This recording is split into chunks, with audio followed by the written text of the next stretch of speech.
Who's that, Tasteless? That must be. Fox Moon. And if that's Moon, and it is, then that must make this guy down here in the blue. Navi Hyokwa Zenith? No. It's 라비오과 제니스. Oh, thank you, Tasteless. it's Butterfly Effect. Yes. From Zenith. It does say Navi. Okay. Yeah, Genis. Yeah. You know, that's funny. The remember Navi from the Legend of Zelda games? Yeah. That's Butterfly in Korean. Makes sense. Yeah, high five to the people who created those. Actually, that's a Japanese game, isn't it? Now I'm confused.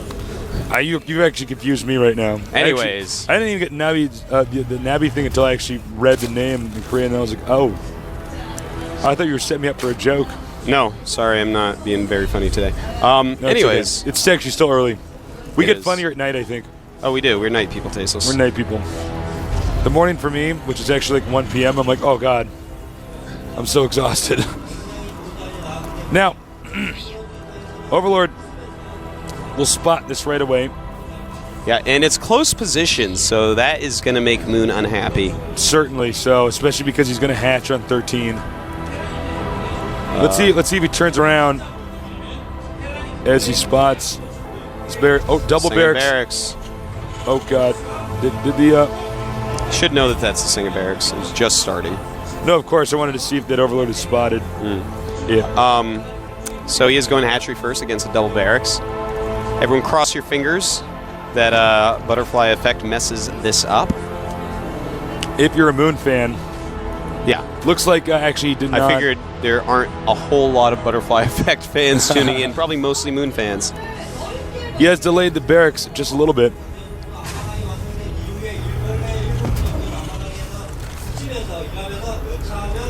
Now, spawning pool is on the way. This could be a very short game, guys. Be warned. The situation is going to be very tough for Moon. As Artosis has criticized many of the Korean Zergs, going pool first can be quite dangerous. Or hatch first. Pool first I'm is safe. sorry. I meant hatch first. That's called being safe. So, this is going to be a Marine rush. These positions are obviously quite good for Butterfly Effect. Sending questions for both of these guys. I have no idea who's going to win. Yep. Do it now because this game might be very quick. Yeah. But actually, Butterfly Effect getting a gas Tasteless. What? Yeah, I don't know. Well, Moon making a lot of Zerglings. He's hatching up 6 more right now to add onto his 8. That'd be 14. And really forcing Moon into a lot of Zerglings. His Butterfly Effect. He's going to walk home now, I believe. Looks like he's faking it and he gets double gas. What could this mean? He might be going for the Banshee play. We have seen that occasionally. It's on the ladder every now and then. There's a lot of variations with this 2 racks you can do that can't really be scouted because how are you going to scout this? There's Marines blocking you. Yeah. So, I don't know. We'll have to see. I think, though, he is going to do the Banshee one. It's a pretty fearsome build at times. And these Zerglings going to counterattack. The Marines rallied inside now. Very smart. And he actually goes for the expansion over here. He's going to have to get behind the minerals. There's enough Zerglings to take this out right now. Going after an Overlord. Micron now very well against these Zerglings, but there are a lot of them. And some of them were on a move command, actually went too far there. But more than enough Zerglings going to clean this up. And wow, that's like such a terrible move by Butterfly Effect. I'm actually getting a little bit angry. Seriously, though. If you have all those Marines and you keep pushing as beautifully as Butterfly Effect did early, assume that a good player is going to make a ton of Zerglings and you can't just attack. Yeah, that's true. I mean, only... who's not going to make a lot of Zerglings versus that? Come on. Come on. Well, it's strange, too, because he did have the ample opportunity to do the Marine SCV rush. Yeah, he which could I think would have worked pretty well in this position, but... Of course. But even if you don't want to do that, if you're just going to pressure, don't just randomly attack. Be like, all right, 8 Marines and 2 SCVs, this should do it. Well, you're also correct in saying he should have gone behind the minerals. Yeah, you have to at least get yourself in a little tiny choke point if you're going to fight Get all back those here, Zerglings. for instance. But like, again, you have to assume your opponent's playing well instead of count on him making a mistake. It's really gross to see people counting on other people making mistakes. Anyways, he's going to destroy these rocks, this destructible debris. The debris. Yes. And expand there, but in the meantime, Siege Tank, Siege Mode. Looks like he's going to do that harassment on the cliff, which has been pretty good so far for players. But there is a Roach Warren going up for Moon, as well as his lair. So he's going to at least have some range units to try to fight that off a little bit. Ling's coming up here to peek. Yeah, killing a couple Marines, because for some reason he wanted those Marines outside of his base. Yeah, bad rally in there. Here comes the drop. Now we've seen this do a ton of damage to players before. Yeah, you can even kill the hatch occasionally. Yep. Jinro Will a did spine it. crawler reach GSL up here? Well, while it will reach the edge, you just put the Siege Tank further back and kill yeah. it. But then there's a lot of dancing going on. It's a good move of him to Moon to actually do that. Now he can move that away as the Siege Tank unsieges and goes forward. You move it back up. So nice little, cat and mouse dancing game. Said I guess he's just using it to buy some time. And Roach speed being upgraded. Nidus Canal being upgraded. He might Nidus to the very back of that cliff. He does have an Overlord up there, Tasteless. Yeah, he could do that. That's actually very really interesting. Smart. Very interesting. Yeah, this is not something that I think any Zerg would really have thought of. It's a little bit risky because if he does have a Marine over there, it's not happening. But he may, in fact, Nidus into the main base. Yeah, our Terran player as well. There's a lot of different places that he has vision right now. That could be quite good as well because he's going to have to reinforce it with so many units over here to get this attack over here on the ledge to work. All right, and he is going to... Where is it going to be? I'm waiting until I'm just staring. Where's that Nidus going to be? I don't know. I'm really curious to see what he's going to do with this. There, it's going to be in his... No, that's an Overlord. It's going to be over here. Okay. You predicted correctly. A very good first spot to put it. It's going to clean up that ledge. Easy peasy, lemon squeezy. This is a pretty smart response. Yeah. Luckily for Butterfly Effect. He's got a second one over here, by the way. And the Roach is going to easily clean up the Siege Tank, while the Marines easily kill the Nidus. But he did not split the SCVs. The SCVs should have been split on each side of that to kill it quicker. Niduses, as long as you see him and you have anything nearby, you can normally kill him pretty easily. Very sneaky thing to do. Let's see if we can get another Nidus Worm up here. And Moon, I would say, definitely in the lead right now. Not by a lot or anything, but he's done a very good job. He's fended off all the harassment. Well, he's basically stifled that attack. Yeah. Which was just really impressive. And it was in a way that we haven't really seen before. By the way, another drop over here. I like this drop because, he knows the Moon has no anti-air. The Spire has started, but not even close to finish because of all these Roaches and Nidus. So he is allowed to do things like this. Might kill a few Overlords over here. Not bad. Free Overlord. Yep, 2 free Overlords. In fact, he might go for the Nidus as well. That'd be pretty smart.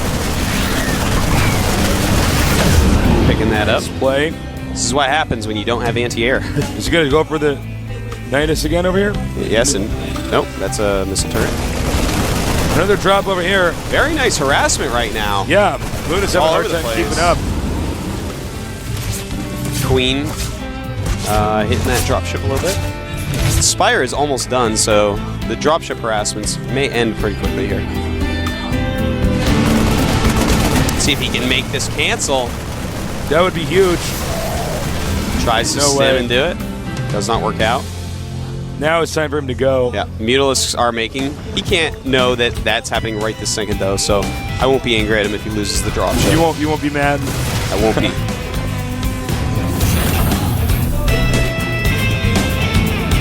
And we do have another drop coming, Tasteless. Over I like here. this. Double prong drops going on. Oh, he's going to take out this Nidus. Very smart move. He's going to try to send some stuff in the Nidus, but it's too late. And the Muta's going to catch this dropship. Oops. Oh. Goodbye, dropship. Oh, big mistake. He should have kept it over there. You want another drop over here? Oh, very nice. If he can kill this hatchery, it's actually quite huge. Nope. There's just too much stuff coming at him. Yep. Nice defense there by Moon. Has to keep that third base alive because right now they are 2 base versus 2 base. But now Moon going up to a third. It's a gold. Yep. So that's going to put him in a good position. It's going to, solidify his lead. This is like one of the first games where we've really seen a Zerg handle himself incredibly well with this cliff situation up here using the Nidus. That was just really smart. He did do a very good job with that. And, if there's a ton of units over there, maybe you can sneak into the main. It's just a little bit risky. But Moon, actually, this could be very dangerous. This could be bad. There's a lot of Marauders and tanks, but luckily for Moon, he's actually moving down the ramp before Moon tries to move up into that missile turret. My God, that's a lot of units. And he is unburrowing against a lot of things that kill roaches very fast. Yeah, I was about to say, I don't know why he did Snipes 2 siege tanks, which is nice because, siege tanks become more and more powerful as you have more. But he lost a ton of roaches for I don't know if Moon can hold this. Yeah, this might actually just end up killing him. It's a little bit sloppy there. This is the problem for Zerg on this map. It's just so close. Took him 2 seconds to get over there. And the Banelings being taken out. Mutalisks do remain, but they got to be careful. Wait, there's no Marines left. Excellent. He can definitely take the rest of this out, then target those medevacs, target those Marauders. But Marines are being brought up. Moon's got to be careful. ButterflyEffect has been beaten back, but his production rate is pretty good. Moon now with the gold base, though. If he can just hold on to this for a little bit longer, he is going to be rich as hell and spending that money on everything he wants. Moon needs macro hatches right now. This is something Zerg players don't do enough. Unless your macro is completely perfect, you need them. Even Rhett gets macro hatches. You just add extra hatches somewhere. You're going to miss some injects. You inject extra. It spends every penny of your money, even if you have only 1 or 2 of them. Completely worth the investment. Yeah. I mean, having a macro hatch is basically when you put a hatchery next to one of your main base hatcheries, so you have this additional hatchery. Look at the macro right now. We have Moon at 1,700 minerals and 1,100 gas. He's only 20 supply up. His opponent keeping everything very, very low. So that's a problem. You need those macro hatches. Moon moving in. He has some roaches and banelings. Very nice control so far by both players. Taking out that siege tank, trying to take out the other one. Awesome by Moon. And ButterflyEffect, his attacks are being less and less effective each time, and he's getting further and further behind. 130 food to 80. Moon is getting bigger and bigger. That's right, Moon. It's intense. He is spending his money, finally. Bringing that money down below 1,000. He's going to have a ton of units. Almost doesn't even matter what he makes. Bad rally on the tank. Blunder there by the Terran. A little whoopsie.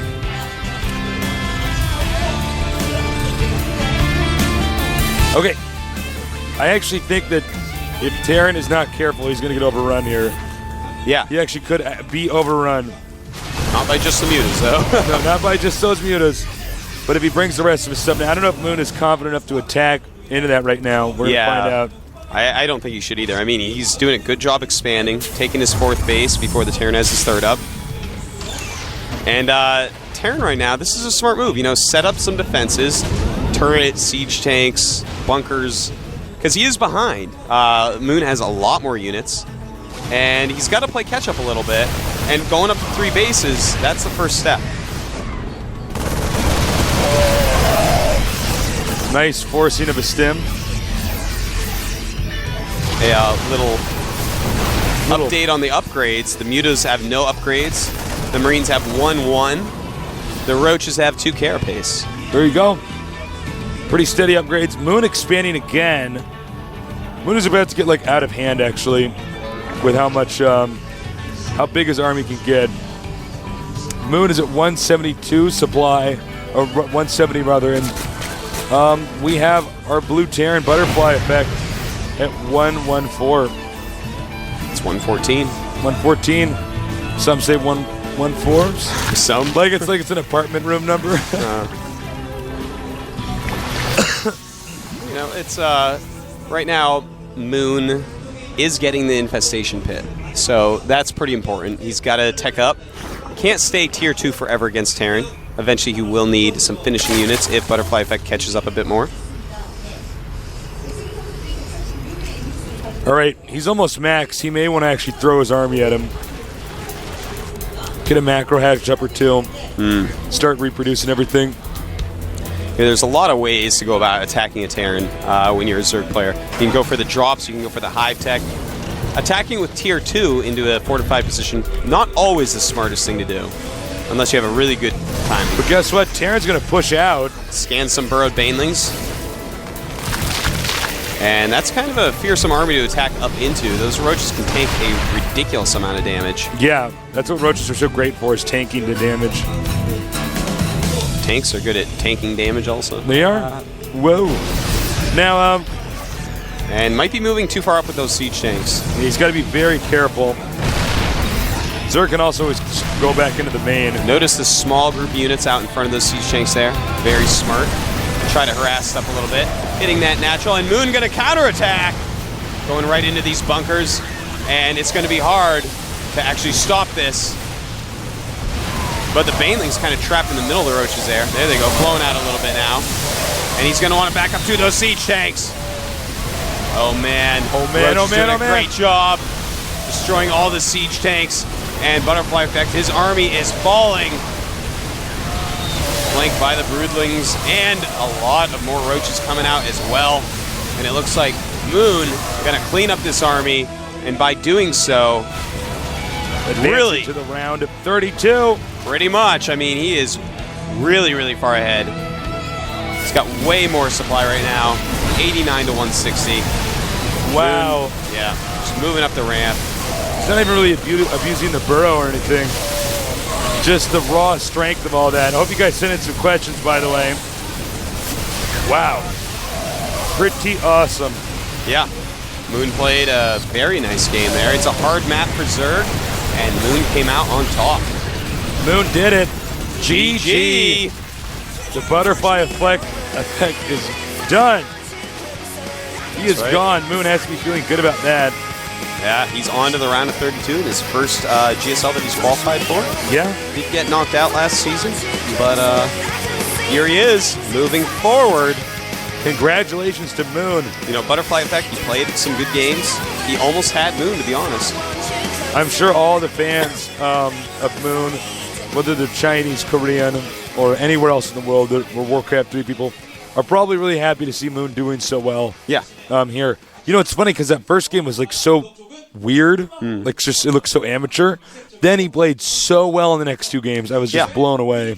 Definitely a very high-end Zerg player. Someone to watch out for. I cannot wait to see if he can maybe up his level a little bit in the next round. Yeah.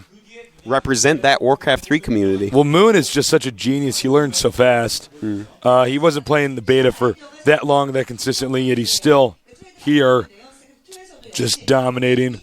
He has to do some Warcraft 3 too, I believe, on the side, does he not? There's like one tournament left before that game is put in the dusty cupboard.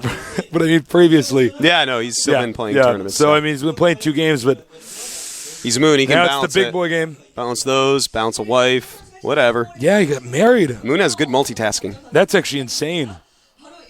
Moon's grown up. I know. He's all grown up, man. Scary. So he's going to have like little moons. Little moons. Little night elf babies. Oh. Little Zerglings he's hatching out. Maybe I'll have 23 little moons just like Jupiter. Who knows? One day. There'd be a lot of little moons. But, you know, he could use all that Warcraft 3 pro gaming money to support him. We'll be back. Enjoy the interview. We got one more game coming up soon.